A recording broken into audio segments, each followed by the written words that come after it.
Hi, everyone. Welcome to Block Talk. This week, Maura and I are going to be talking about Block 12 of Sewcialites 3, and it is the Shoo Fly. And it was designed by Sharon Holland. Hi, Maura. And Okay, you ready? Let's show our blocks. hey,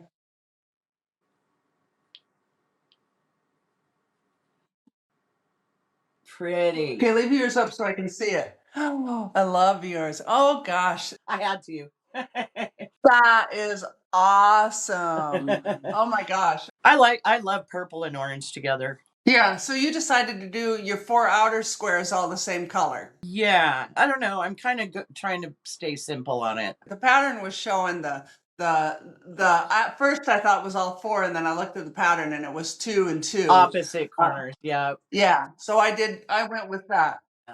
I like the way you did it though. Did you hold yours up again?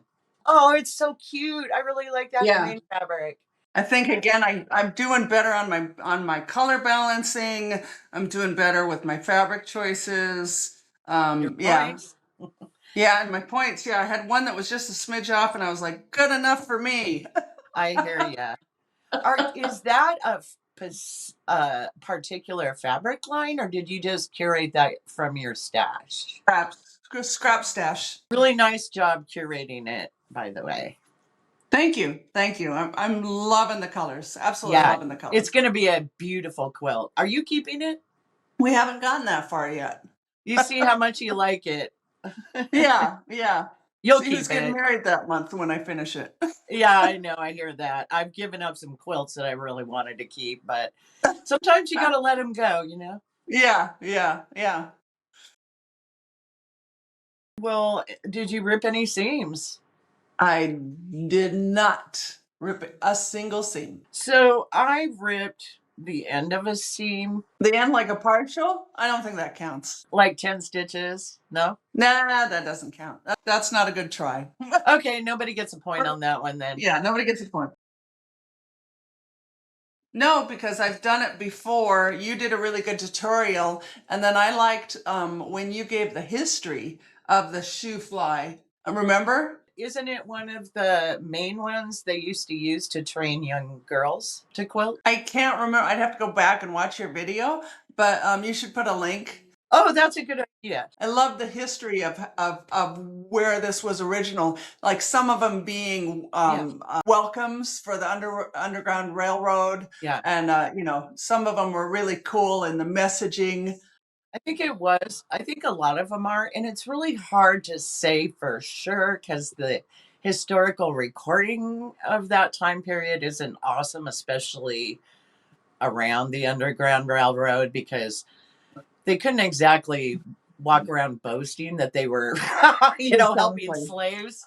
So, Exactly. You did a great job on doing the history of oh, them. thanks. So, yeah, it'd be Yeah. fun for people to go back and look at Yeah, that. I'll put a link in the description to that. I'll have to watch it myself because, after 12 of those blocks in the history of each, it kind of starts mushing together. And this was a lifesaver, the ruler with the diagonal when Yes. it was time to trim it to make sure that diagonal was right smack in the middle. It's fun to watch you. Yeah, your blocks are like pretty well perfect. So, Well, and you're always very patient and kind. thank you. Yeah. You're easy to be kind to, Maura. Yeah, no, that's my only tip is really relying on your rulers when you're trimming down. I think that was another game changer for more accuracy in my blocks is ironing every piece on both sides. Yeah, that's a good one.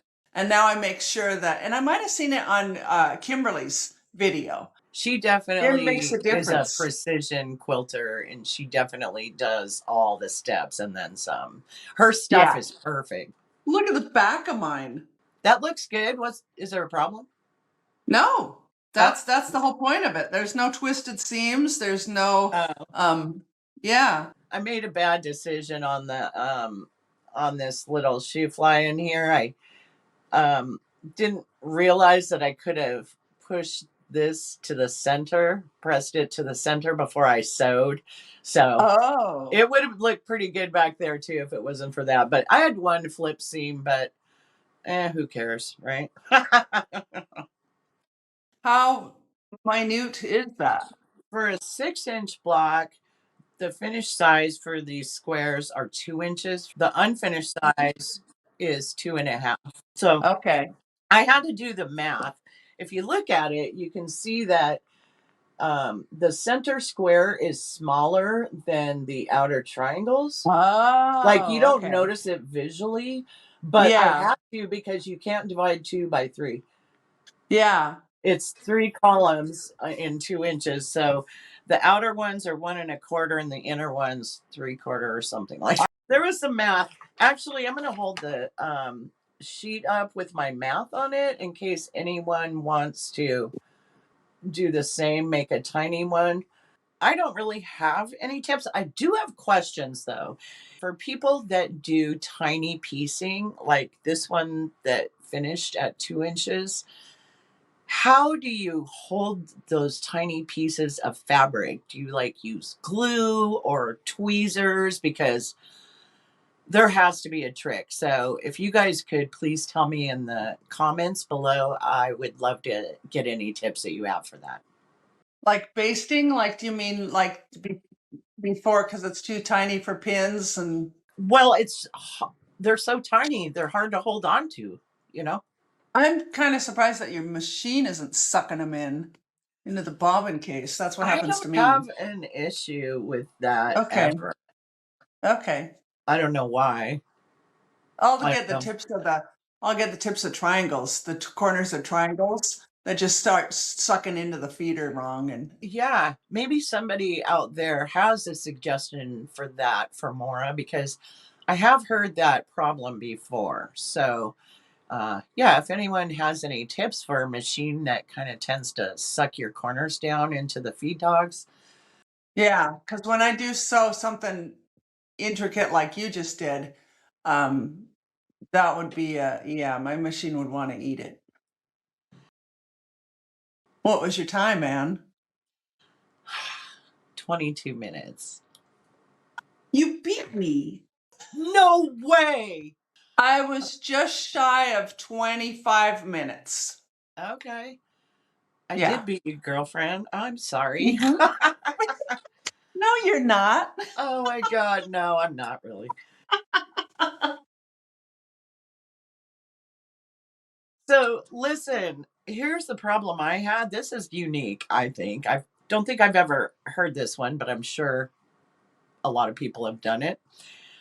When I was marking on my squares, I have to mark because I can't sew straight. My fabric's really dark and I couldn't find a white heat erase pen that worked. So I thought, you know what? I'll just use a pen because it's getting cut in half and it's going to be in the seam of a dark block. Nobody will ever know. So I went ahead and made my marks across those triangles with an ink pen. And then I sat down at the machine and I realized I marked them right side up.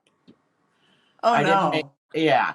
So then I thought, well, that's okay. But that's It's that's still still going your to cutting be in line. the seam. Yeah. So I remarked triangles on the wrong side of the fabric. And then I sewed them all up. And then I realized I twisted them each 90 degrees.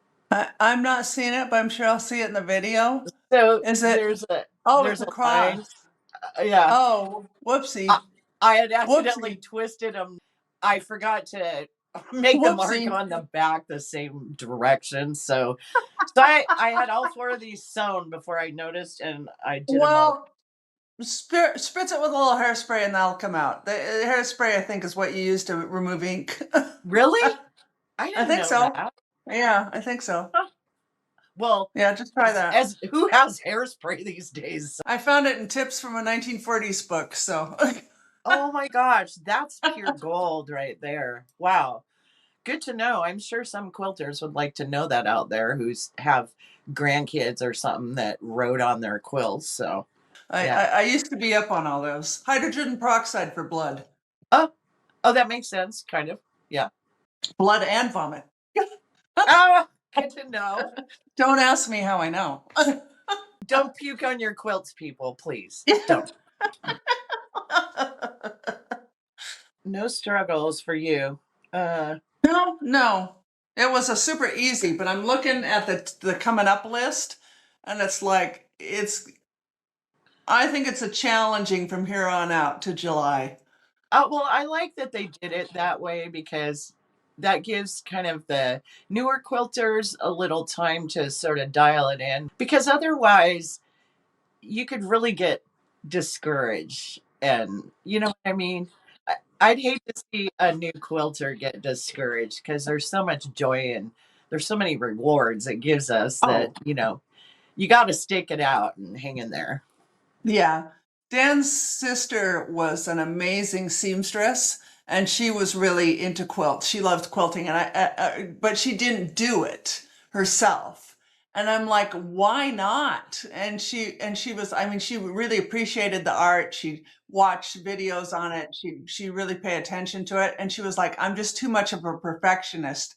I would be spending my entire time ripping out seams. And she's like, I just don't want to go there. And I'm like, you're missing out on so I just thought that she was missing out so much. I have that problem. And I even have a further problem that I was thinking about this morning.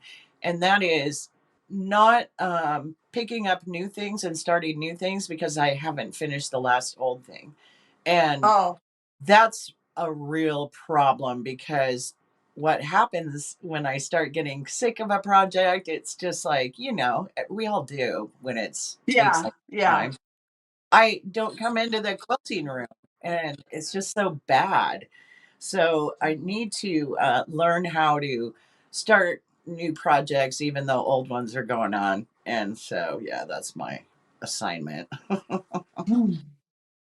But I get it. And I have friends that are really incredible seamstresses, but they're just like, hell no. I have no interest in doing that kind of tedium. None. So, Yeah. you know, She was making business suits for her husband. She was that good.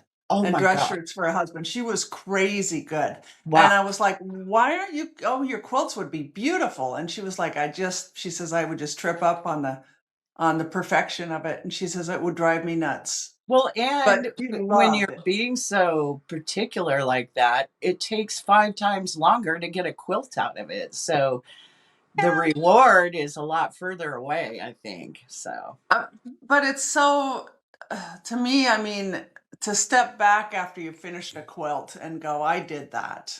yeah. Um, I just, yeah. And like I say, I mean, I'm real forgiving of myself, but I notice that each quilt I do just gets better and better and better and better. And it's just from the process. And it's just from it's kind of Yeah. like a little life lesson. It's like anything else in For life. You just put sure. your foot forward.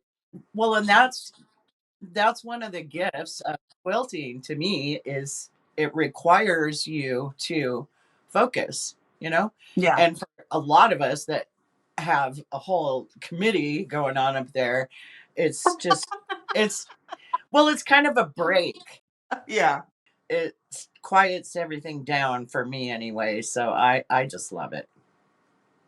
Will, do you have anything else to say about this block? I do not.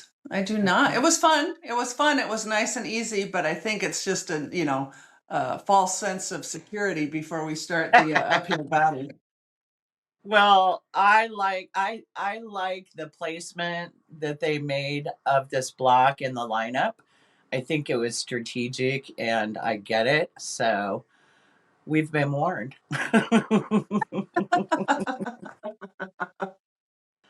Well, thank you for joining us, and we will see you next block. Bye, Maura. Bye, Anne.